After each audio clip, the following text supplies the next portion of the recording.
स्वागत है आप सभी का हमारे इस खास कार्यक्रम बोल मुंबई बोल में। मैं हूं संजय मिश्रा।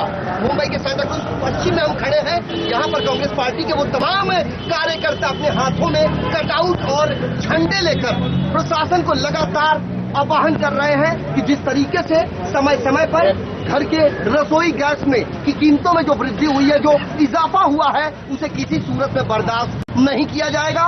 और साफ तौर पर बांद्रा तालुका कांग्रेस आई कमेटी वार्ड क्रमांक 97 का ये पूरा का पूरा मामला देखने को मिल रहा है। जी हाँ, मैं हो गया महंगा, अब मैं गरीबों का नहीं, 400 से 790 हो गया मैं, ये कहना है इनके कटआउट पर। यदि गौर किया जाए तो हम अपने तमाम दर्शकों को ये बताना चाहते हैं कि बोल मुंबई बोल दिखाने का हमारा मकसद सिर्फ इतना रहता है कि मुंबई करों के जहन में आखिर चल क्या रहा है। मामला कोई भी हो, मुद्दा कोई भी हो, एजेंडा कोई भी हो, लेकिन आम मुंबई कर उन तमाम चीजों को किस तरीके से सोचता है। और ये तमाम कांग्रेस के जो नुमाइंदे हमारे सामने खड़े हैं, इसमें आम जनमानस भी है जो आहत है गैस की बढ़ती कीमतों को लेकर। हमारे साथ यहाँ पर महमूद खान है। सबसे पहले महमूद खान के पास हम जाएंगे और उनसे ये जानने की कोशिश करेंगे कि उन्होंने समय समय पर जिस तरीके से जनहित के मुद्दों को उठाया है, अब इस मामले को लेकर वो कहां तक जाएंगे। महमूद जी, आपका स्वागत है। आपसे ये जानना चाहते हैं, ये तमाम भीड़ जो है क्या साबित करना चाहते हैं आप? साबित नहीं करना है संजय भाई, बस यही है कि जो आज महंगाई बढ़ती जा रही है। आज 2.5 सालों में आप देखो कि कितना महंगाई बढ़ गई है। कांग्रेस की भी गवर्नमेंट थी, सब लोग खुश थे, सबको भी हर चीज मिल रही थी। आज देखो, आज आम जनता इसी परेशान है संजय भाई। आज आम जनता ही परेशान है। आज गैस का भाव क्या था, आज क्या हो गया। आज रेलवे टिकट है, आप गाँव जाते हैं, वहाँ साहब गाँव जाते हैं, पहले क्या रेट था, अब क्या हो गया। दाल की कीमत पहले क्या थी, अभी क्या हो गई। हालांकि अभी कम किया, बट क्यों बढ़ाया गया। वहाँ से वो फंड निकाल के यूपी के अंदर वहाँ पे उन्होंने इलेक्शन लड़ा वो पैसे से। ऐसा लोग बोलते हैं तो मुझे लगता है वो बात सही है, क्योंकि वो आज इतना पैसा एक के लिए लोग कर रहे हैं संजय भाई।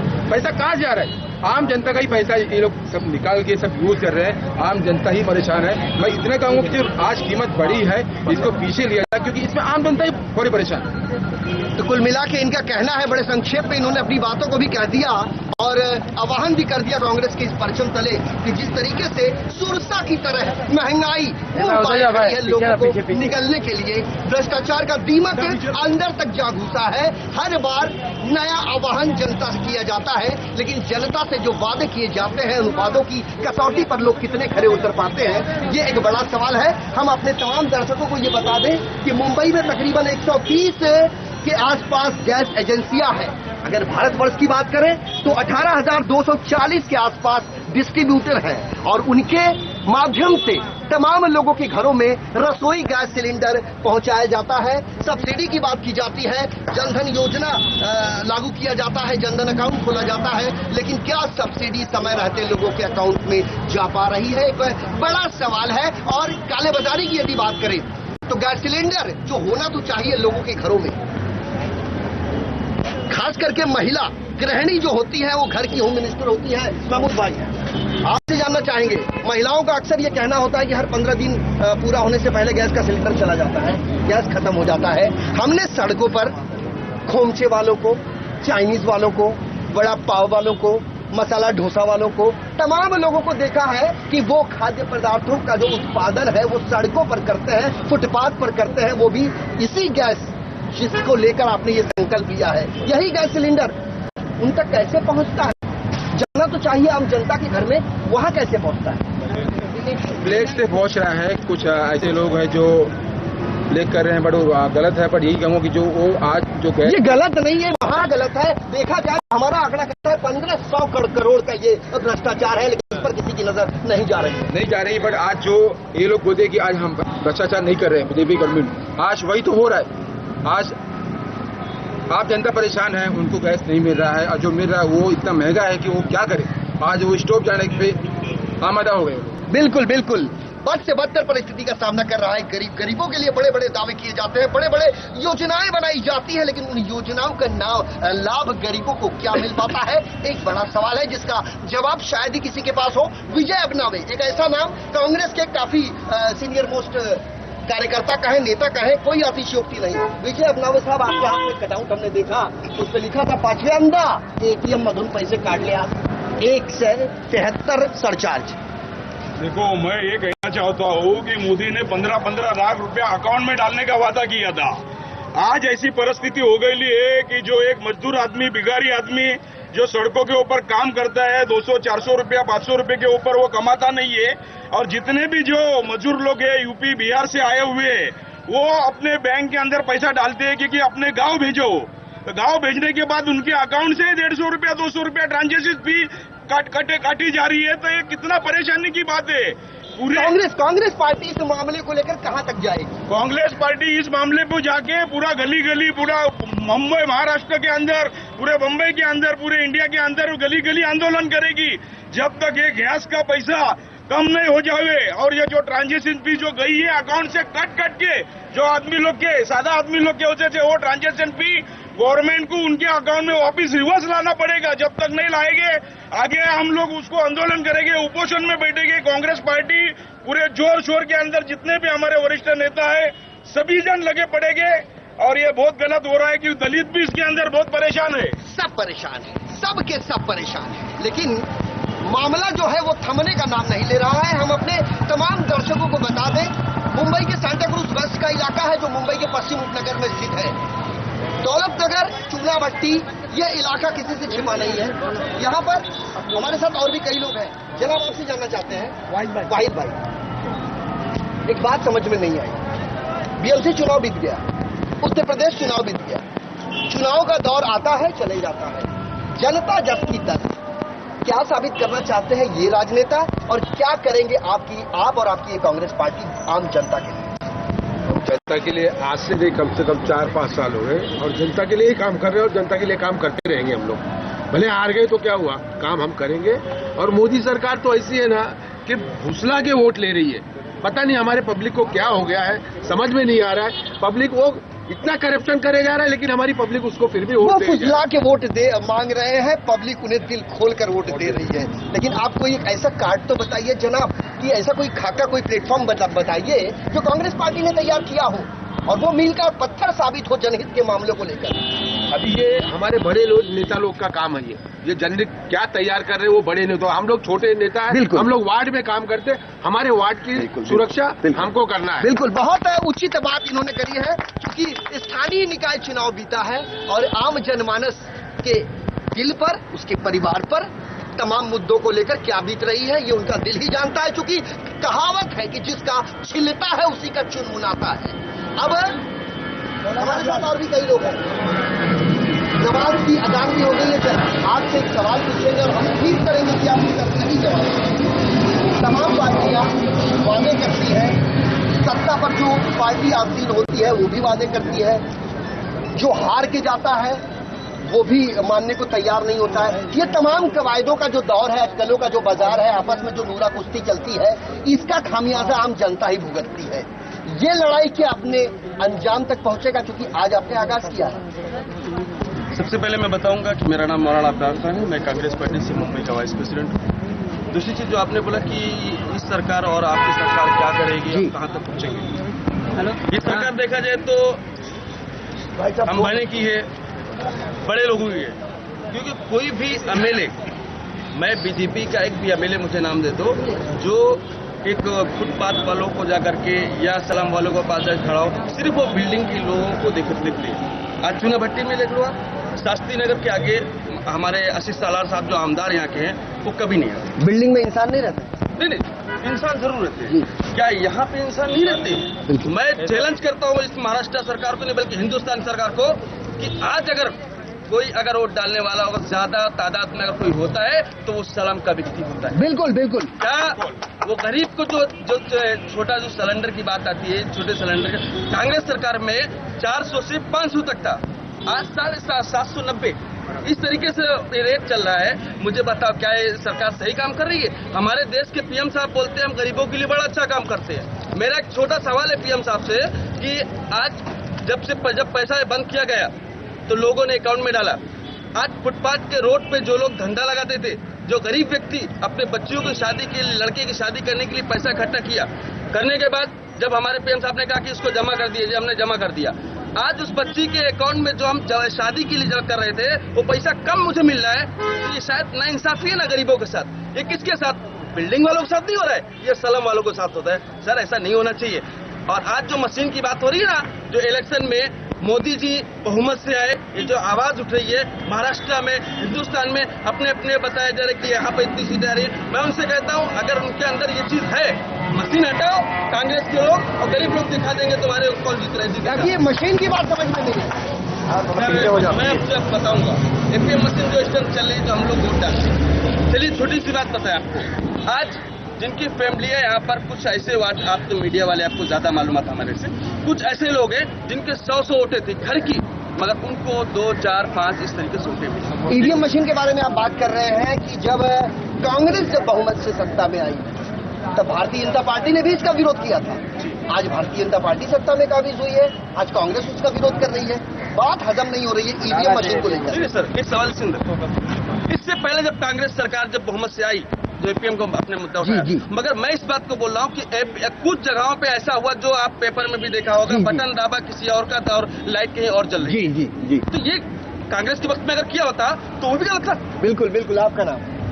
असलम सिद्दीकी बात कर रहा हूँ, vice president north west district Congress party. EVM का जो मुद्दा है, ईवीएम अभी कांग्रेस पार्टी के तरफ से ईवीएम हटाओ देश बचाओ की मुहिम चालू होगी, क्योंकि ईवीएम करप्शन, मैं इसको ईवीएम करप्शन करूंगा। कैंडिडेट अपना वोट खुद डालता है, एमएनएस का कैंडिडेट कोर्ट में जाके फाइल कर रहा है और अभी तक कोई कार्रवाई नहीं हो रही, क्योंकि नरेंद्र मोदी की सरकार और देवेंद्र फडणवीस की सरकार इतनी ज्यादा पावरफुल अपने आप को हिटलर शाही बना के रखी है, क्योंकि जज भी फैसला सुनाने के लिए सोचते हैं कि मेरा अगर मैं फैसला सुनाऊंगा तो मुझे कल के दिन क्या होगा, मेरे भी बाल बच्चे हैं, उनके साथ में ये सरकार क्या करेगी, वो ये सोच के मजबूर हो गए।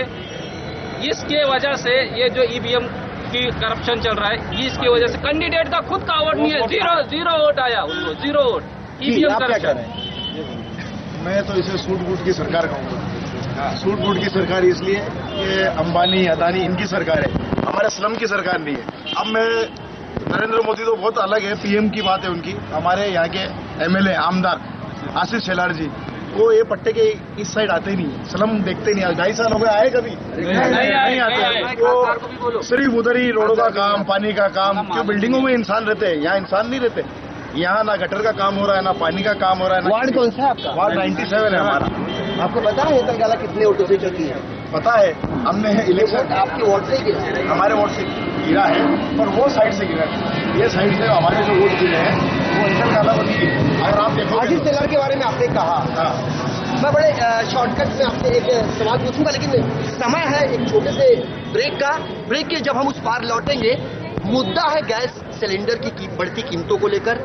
इस मुद्दे पर हम रहेंगे और इस मुद्दे के तह तक जाएंगे, क्योंकि IN24 न्यूज बहुत जल्दी एक महामुहिम छेड़ने वाला है और ये बताने वाला है प्रशासन को कि लोगों के घरों में जो गैस का बाटला पहुंचाया जाता है उसमें कितनी त्रुटियां हैं।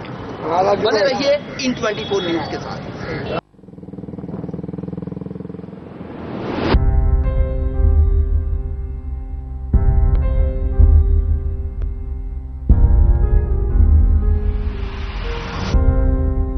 मेरी नहीं हो सकती ना, तो किसी की नहीं हो सकती।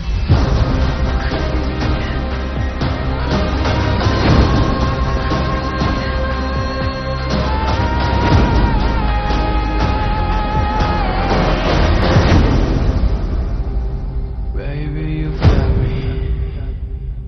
You got me. Oh, no, no.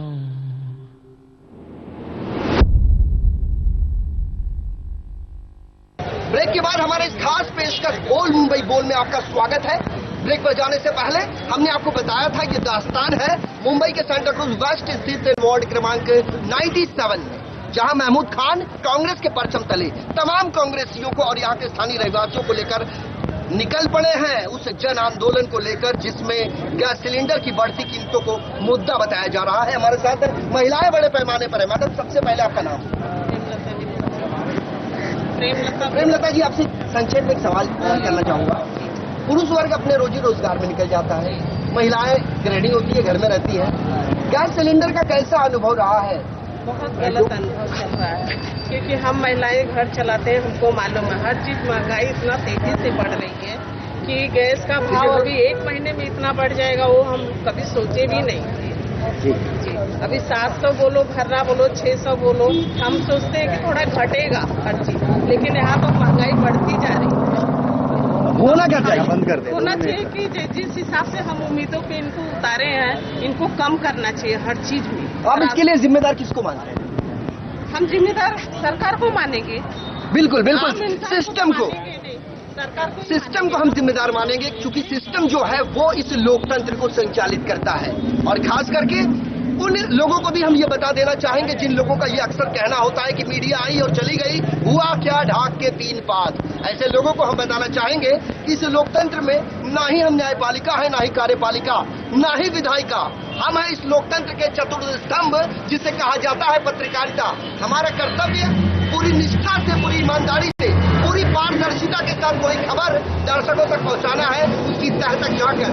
हमने पहले भी बताया था, रसोई गैस सिलेंडर का जो बंदरबाट इस मुंबई में चल रही है वो बड़ी दुर्भाग्यपूर्ण है। सड़कों के किनारे फुटपाथ पर ठेले वालों को परोस दिया जाता है गैस सिलेंडर, लेकिन आम जनता इससे वंचित है। और जो तकलीफें हैं वो लगातार बढ़ती जा रही हैं, खत्म होने का नाम नहीं ले रही हैं। मैडम, आपसे आपका नाम जानना चाहेंगे। आप बताइए, आपको किस तरीके का तजुर्बा है रसोई गैस सिलेंडर को लेकर? तो कीमतें बढ़ी हैं, संतुष्ट है आप? नहीं, हम लोग नहीं संतुष्ट है। बहुत महंगाई बढ़ रही है, इस पे कंट्रोल होना चाहिए। सरकार को थोड़ा अपने लिमिट में रहना चाहिए। अच्छा, सब्सिडी आपके अकाउंट में आती है? सब्सिडी का पैसा सब्सिडी कितना आती है? कभी 60 रुपए आएगी, कभी 50 रुपए आएगी, 54 रुपए आएगी, ऐसे ही आती है। आप बैंक जाके कभी अपना पासबुक अपडेट किए हो? हाँ, करे हूँ। आपने उसमें देखा है सब्सिडी कितनी है? आपसे 40-50 अभी बढ़ा है, अभी बढ़ा है, अभी हुआ है ना ये। आप आगे आइए मैडम, आप आगे आइए। पहले तो ऐसे ही आया है। हाँ, ये तो अभी बढ़ा है। खाली 490 रुपए कर दिया। आप बताइए।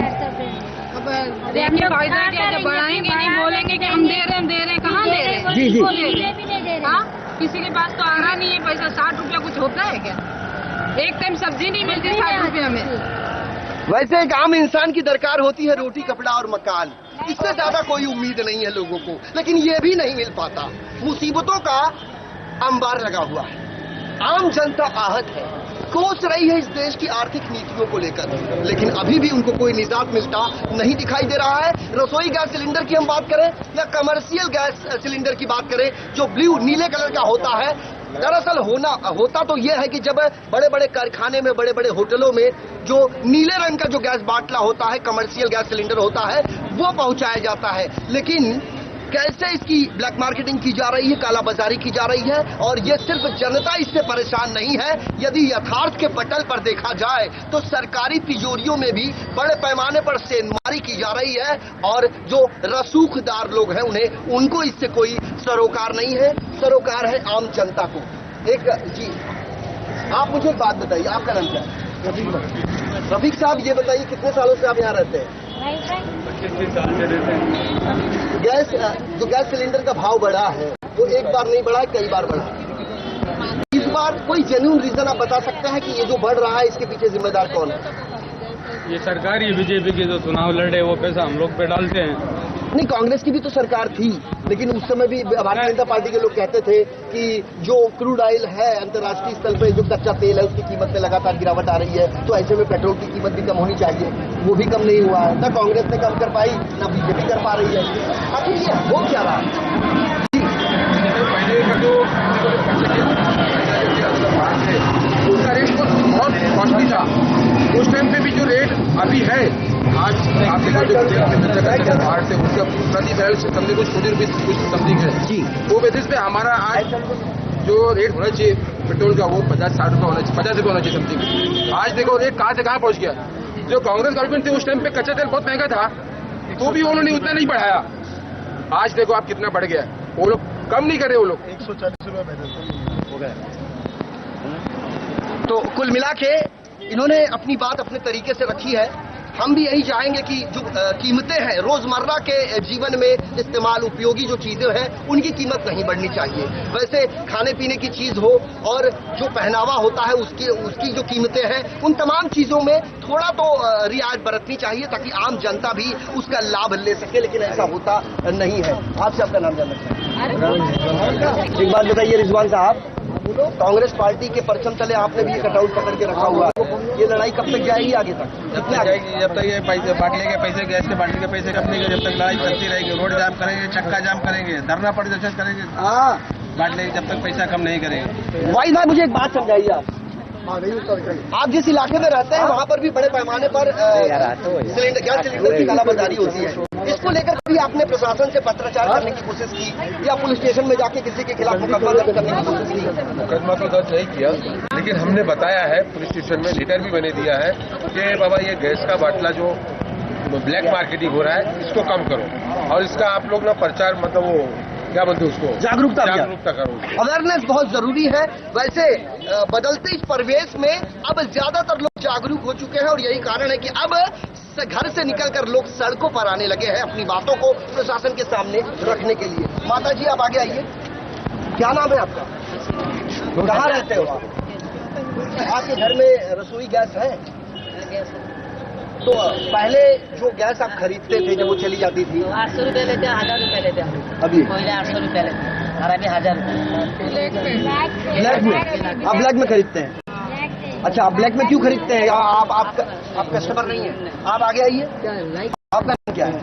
मेरा नाम परवीन बानो। ये बताइए आपका तजुर्बा क्या है इस गैस सिलेंडर को लेकर? ये मामला आपके समझ में आता है क्या है? ये मामला मोदी जी का चला हुआ है, इसको समझने के लिए तो बहुत ऊंची सोच रखना पड़ेगी। तो वो बहुत मुश्किल काम है, मगर ये समझ में आ रहा है कि जैसे उन्होंने वादा किया था कि बदलाव लाओ, गरीबी भगाओ, तो जब गैस ही नहीं रहेगी, रोटी ही नहीं पकेगी तो इंसान जीवित कैसे रहेगा? बिल्कुल बिल्कुल। और ज्यादा करके इस मुंबई में रोज कुआं खोदो रोज पानी पियो की तर्ज पर जीवन यापन करने वाला मुंबईकरों का एक बड़ा तबका है। खास करके जब वो घरों से निकलता है तो परिवार उसका इंतजार करता है कि आज सुबह क्या चूल्हा जला है तो क्या शाम का चूल्हा जल पाएगा भी कि नहीं, चूंकि रसोई गैस की भारी किल्लत और लगातार उसकी जो कीमतें हैं उसमें लगातार हो रहा इजाफा एक बड़ा कारण है। जी आप क्या नाम है? मेरा नाम है रामपाल। आप बताइए मुझे राम साहब, बहुत लंबा अनुभव है आपका, चूंकि मेरे ख्याल से आप 50 साल से अधिक समय से यहाँ रहते हैं। गैस सिलेंडर के बारे में बताइए। गैस सिलेंडर के बारे में तो ऐसा है, दिन पे दिन परिस्थिति अपनी जो है खराब होती जा रही है। जब कांग्रेस की सरकार थी तब 422 रुपये में यहाँ पे गैस का सिलेंडर मिलता था और आज जाकर के 790 रुपये का गैस का सिलेंडर है। उसके बावजूद भी टाइम पे गैस का सिलेंडर नहीं मिल पा रहा है। इसके साथ साथ जो सब्सिडी का पैसा जो बैंक में आना चाहिए, खाते में आना चाहिए, वो भी नहीं आ पा रहा है।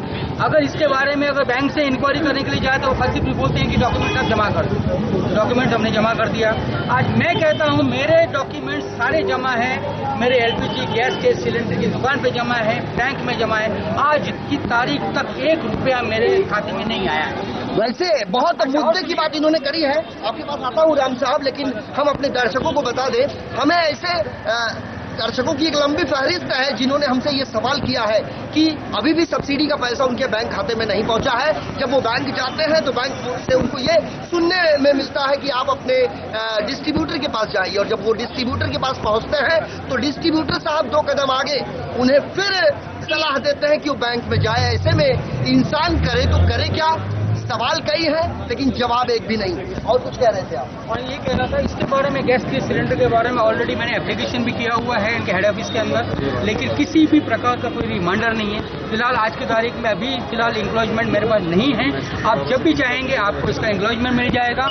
और इसी के साथ साथ मैं कहना चाहता हूँ कि कांग्रेस के बैनर तले, कांग्रेस के माध्यम से महमूद भाई ने जो ये काम उठाया है, इस काम को पूरा करने के लिए, इस काम को अंजाम देने के लिए आप यहाँ के सभी लोगों की जरूरत है और आप मीडिया का भी बहुत बड़ा सहयोग है। मैं आप सभी लोगों का शुक्रिया अदा करता हूँ। बिल्कुल बिल्कुल, मीडिया का सहयोग है और मीडिया का सहयोग तब तक रहेगा जब तक कि जनहित का मामला होगा। आपसे आपका नाम जानना चाहेंगे? राशिद साहब ये बताइए, छोटी छोटी चीजों को लेकर लोग परेशान हैं, चाहे विकास की बात हो, अब तो रोजमर्रा की चीजों पर भी एक लटकती तलवार दिखाई दे रही है। जिम्मेदार किसे मानेंगे आप?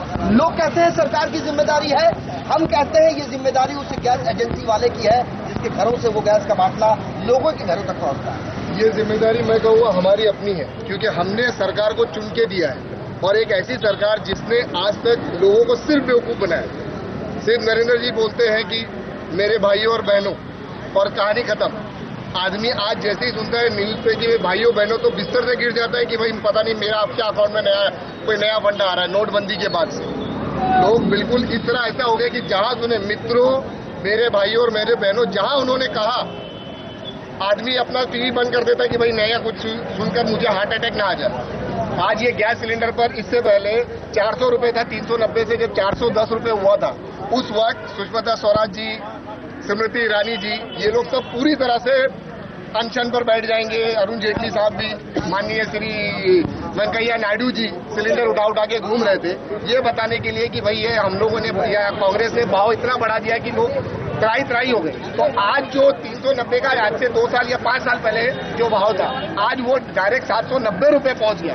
तो इसके बारे में हम खुद जिम्मेदार हैं। सरकार को मैं इस मामले में जिम्मेदार नहीं कहता, हमने चुनकर उसको दिया है। एक गलत सरकार, एक गलत फैसले को हमने दिया है। बिल्कुल है, एक फैसला जो तमाम आने वाले दिनों पर एक प्रश्न चिन्ह खड़ा कर देता है, और यही इनका कहना था कि शायद हमारा लिया गया निर्णय जो था वो गलत निकला, इसीलिए आज जो परिस्थिति निर्माण हुई है उसका नतीजा है। हमारे साथ साहब ये बताइए, आप क्या कहेंगे गैस सिलेंडर को लेकर? क्योंकि रास्ते पर, सड़कों पर गैस के बाटलों को हम देखते हैं, वो बाटला लोगों के घरों में पहुंचना होता है। लोगों को अभी पता चलना चाहिए, इन्होंने उनको वोट दिया, अच्छे दिन को ख्वाब दिखाए, लेकिन पब्लिक को समझ आज भी नहीं आती है। पब्लिक आज भी उनके पीछे है। अभी कब तक तुम वही करते रहोगे और अच्छे दिन की बात करते रहोगे? रोज हर चीज बढ़ती जा रही है, लेकिन पब्लिक का मूड नहीं बदल रहा है। पब्लिक के दिलो दिमाग में कृष्ण भगवान की जैसा मोदी जी छाया हुआ है, उनको नहीं नजर आ रहा है। जब तक जूते की नहीं पड़ेगी, जब तक नहीं सुधरेगी पब्लिक। कुल मिला के अपनी बातों को इन्होंने अपने बुखार बिंद से बाहर निकाला है। ये इनकी पर्सनल सोच हो सकती है, लेकिन हम किसी पर भी ये आक्षेप नहीं ले रहे हैं। हमारा मकसद किसी को डोमिनेट करना नहीं है, हमारा मकसद किसी को नीचा दिखाना नहीं है। हमारा मकसद खबर बिना कट किए पूरी पारदर्शिता के साथ अपने दर्शकों तक ले जाना है, और हमारा ये प्रयास बदस्तूर जारी रहेगा। हम प्रशासनिक अधिकारियों के पास भी जाएंगे, और पेट्रोलियम मंत्री साहब, हमारा सवाल आपसे भी होगा, चाहे हमें ट्विटर के माध्यम से आप तक पहुंचना होगा, या फिर हमें अब मेलबाजी करनी होगी, या फिर पत्राचार, लेकिन हम अवश्य आपसे संपर्क स्थापित करेंगे, और आपकी इसमें भूमिका क्या है ये भी जनता तक ले जाएंगे। हमारे इस खास पेशकश में वक्त तो चला आपसे विदा लेने का। कल फिर हाजिर होंगे किसी अन्य इलाके की अन्य समस्या को लेकर। तब तक के लिए कैमरा पर्सन सदानंद शेट्टी के साथ मुझे आने संजय मिश्रा को दीजिए इजाजत। नमस्कार।